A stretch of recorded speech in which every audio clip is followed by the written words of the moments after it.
The latest Warframe is quick, fast, and in a hurry. Early access for PlanetSide Arena is just around the corner. Brawlhalla takes us back to school. Caravan Stories completes its journey to the west, and Fortnite seems almost as excited for Borderlands 3 as I am. Almost.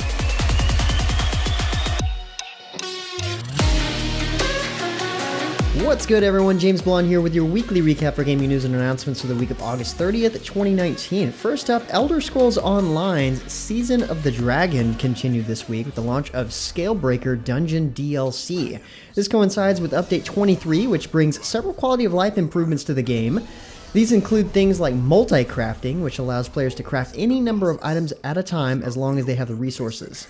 Multi-bidding has also launched for guild trading locations, and undaunted keys and rewards underwent a major change. The Scalebreaker update sees the addition of 2 new dungeons in Moongrave Fane and Lair of Marsalok. In Moongrave Fane, the vampires of the Hollowfang prepared to perform a terrible ritual. Joined by former Dragon Guard Grundwolf, they wish to drain the blood from a captured dragon. You and your team must fight your way into the fallen ruin and put a stop to their plan before it's too late. In Lair of Marsalok, Marsalok sleeps deep in the mountains between Elsword and Grotwood. However, upon the opening of the Halls of Colossus, this monstrous dragon has awoken and now threatens to spread its corruption into the domain of the Wood Elves. Only with the help of Warlock Corindon and the Forest Spirit Selene can you defeat this terrifying new dragon. Speaking of cool updates, Digital Extremes has announced that its awaited Warframe update, Saint of Altra, will arrive this week on PC. Saint of Ultra introduces the 41st Warframe, Gauss. Gauss's kit is based on kinetic movement and speed. His passive charges a current that charges his speed gauge, helping shields recharge up to 80% faster and decreasing recharge delay by up to 80% as well. His Mach Rush ability lets him burst into a hyper sprint that bowls over enemies and charges his battery, or crashes into solid objects to create powerful shockwaves. This can be held to sprint continuously, which is pretty cool. Kinetic plating can generate armor plating that converts a portion of absorbed kinetic damage into energy and protects him from being staggered or knocked down. Thermal Sunder siphons kinetic energy from the area charging his battery and inflicting cold status on nearby enemies. Holding the skill reverses the process, drains the battery, and inflicts heat status instead. Finally, his Redline ability overcharges his battery and sets his fire rate, attack speed, reload speed, and holster rate into overdrive in addition to boosting all of his other abilities. When past the red line, arcs of electricity periodically spark from his body, exploding en masse when the ability is activated. Add yet another awesome Warframe to the list of many. Next up, sci-fi economy simulation Prosperous Universe has officially gone free to play this past week. Non-paying players receive indefinite access to the game, though with limited features. During the first access phase, which started back in December 2018, a one-time payment was required to unlock all of the pro features.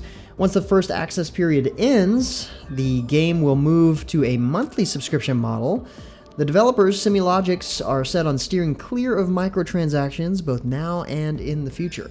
Head over to the site post at MMOHuts.com to learn the difference between the free and paid experiences.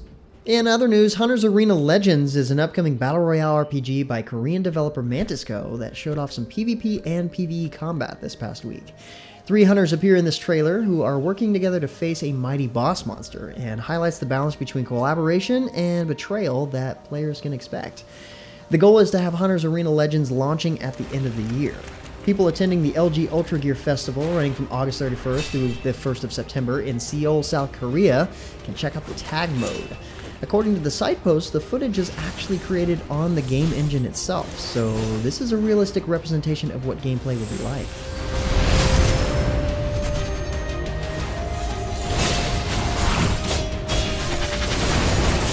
Moving on, Mankind Reborn released a new developer blog this past week highlighting the newest update, Update 16. They discussed that the game has more of a budget now, so more serious efforts will be put in, and that Union City has been completely rebuilt from the ground up.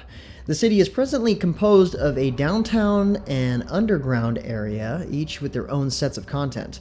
The goal is to have Union City serve as a test bed for gameplay content that's coming over the next few months. The first iteration of in-world real estate has also begun, and the interaction system has received an overhaul. There's simply so much going on in this update blog, you should really check it out in more detail from the link below. Weapon changes, item slot optimizations, the chat system, so many things are seeing updates and changes. A lot is going on in the world of Mankind Reborn right now. Speaking of, Caravan Stories officially has a release date. Played by more than 2 million people in Japan, Caravan Stories completes its journey to the west on September 10th, 2019. The vast, beautiful world of Lyre awaits, and players will recruit heroes and tame monsters. A monolithic structure appears above Lyre. This mysterious threat, known as Enigma, manifests a portal from which chaos pours forth. Before the realm succumbs to shadow, heroes from the 6 races of Lyre must stand together and push back the tides of darkness. Players will engage in real-time combat and build a party suited for the world's dangers. NPCs' weaknesses can be complemented by the strength of the right tamed monster, and every role must work together to seal victory. There are nearly 300 unique heroes and beasts to recruit and tame, so no two players' experience will be quite the same. Party management will be key, but every journey must have a well-equipped caravan. These will serve as a player's progression hub. At a caravan, players can customize their looks, unlock crafting, create resource generators, and much more. Then, you can combine forces with other players to test their mettle against legendary foes. More betas happening in September as Inplex Games announced that their upcoming story-driven multiplayer Population Zero will be kicking off a closed beta soon. This closed beta will begin on September 19th, and everyone is invited to sign up for it. There are also Founders Packs that guarantee access to the closed beta, but are not required in order to be selected, thank goodness. There will be an open beta in 2020, and at that time, Population Zero will be a free-to-play MMO experience. Players can wander Kepler however they please and examine, befriend, and fight a variety of entities. There are 2 factions, but players can swap out at will by completing quests for one faction or the other. The perk system will offer a great deal of agency for players to create a unique character with the skills they desire.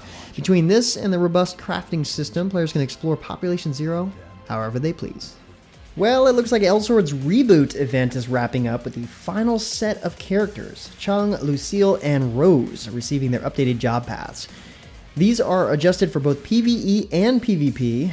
All characters saw changes to attack types, evasion skills, and traits, as well as received awesome new animations. To help players out, the Item Support Login event will provide some great support items, and the Hot Summer Burning event provides highly sought-after weapon enhancement buffs. There will also be Summer Boosts, where players will receive up to +10 weapon enhancement buffs for their weapons. Players can also learn more about the Demon Realm, thanks to a pair of new dungeons that have arrived. The new dungeons are Trosh's Nest and the abandoned Icerite Planet dungeons. With this, the L-Search party will dive deeper into the Demon Realm and uncover more mysteries. You can find out more details on the rewards and limited time events planned in the link in the description below.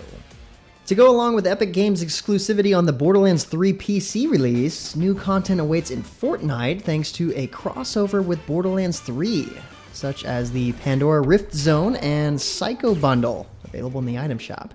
There's also a new Pandora prefab to try out in creative mode. New challenges also await with free rewards. Pretty standard add-on for Fortnite, but it still hypes us up for Borderlands 3. Single-handedly winning this whole thing! Also this past week, Bandai Namco announced that Bless Unleashed will enter an open beta phase from November 7th until the 21st. Exclusive to Xbox One, it'll introduce players to the goals of the final game and will be able to choose from a variety of classes and races as they journey to save the world of Lumios from a dark, mysterious threat. Players will be able to go solo or team up on dungeons and raids with friends to do battle. Check out the latest gameplay overview trailer you see playing here to see if it's your type of game, and keep up with the latest info at MMOHuts.com. Next up, the PlanetSide Arena team released a developer letter this past week which announced their vision for the game and the early access date, which was sooner than I expected. PlanetSide Arena will hit Steam's early access program on September 19th, 2019, and the plan for the multi-platform launch in early 2020. PlanetSide Arena is an ambitious project that is going to take the camaraderie and battles that PlanetSide is known for and shape it into something new. It will be class-based, high-speed action with jetpacks and vehicles to pair up with team-based tactics. The game's initial launch will have the new Squads mode, 12 soldiers per squad, and Teams mode, 3 soldiers per team, in intense 300-player matches.